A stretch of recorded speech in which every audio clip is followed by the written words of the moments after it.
ఓం నమః శివాయ శ్రీమాత్రే నమః. మిత్రులకి శ్రీభిలాషులకి అలాగే నేను ఇంతగా ఆదరిస్తున్న యూట్యూబ్ ప్రేక్షకులందరికీ కూడా పేరు పేరు ధన్యవాదాలు. మిత్రులారా, మీ అందరికీ పరాదేవత ఎల్లవెల్లలా మీతో ఉండి మీ మనోవాంఛ నెరవేర్చాలని మనస్ఫూర్తిగా కోరుకుంటున్నాను.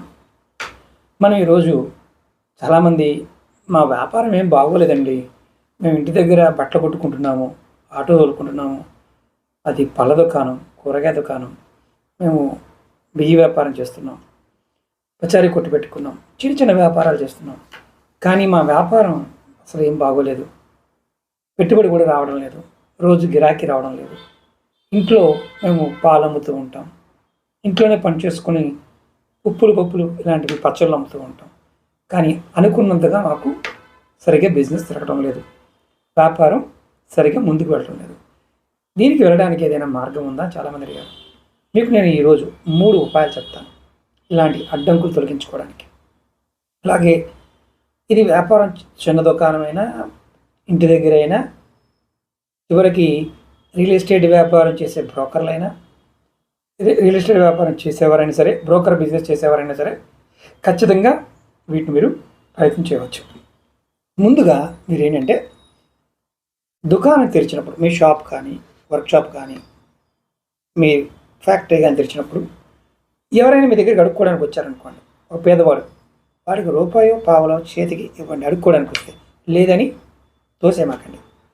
మీ ఆర్థిక పరిస్థితి బట్టి ₹1, ₹2 ఇవ్వండి. ఇది క్రమం తప్పకుండా అడుక్కోవడం అలవాటు చేసుకునే బిచ్చగాళ్ళకి, అంటే రోజు వచ్చి అడుగుతుంటారు సరే, వారికి కాదు, అనుకోకుండా వచ్చేవారికి ఇవ్వచ్చు. అలా కొంతమంది పేదవారు కూడా రోజు వచ్చి చెప్తుంటారు, అలాంటి వారికి కాదు, అనుకోకుండా వచ్చే ఎవరైనా బిచ్చగారికి ఇవ్వచ్చు. ఇది మొట్టమొదటిది. రెండవది ఏంటంటే, ఉదయం మీరు దుకాణం తెరవగానే ముందుగా చేయవలసిన పని ఏంటంటే, దుమ్ము ధూళి శుభ్రం చేసుకోవాలి. సాయంత్రం వేళ పొరపాటు నేల శుభ్రం చేయవద్దు. ఒకవేళ ఊడ్చారనుకోండి, మీకు సంపద లక్ష్మీ తల్లి ఏదైతే ఉందో మీకు ఆటంకాలు కలిగేస్తుంది, దుకాణంలోకి ఆర్థిక పురోగతి పూర్తిగా ఆగిపోతుంది.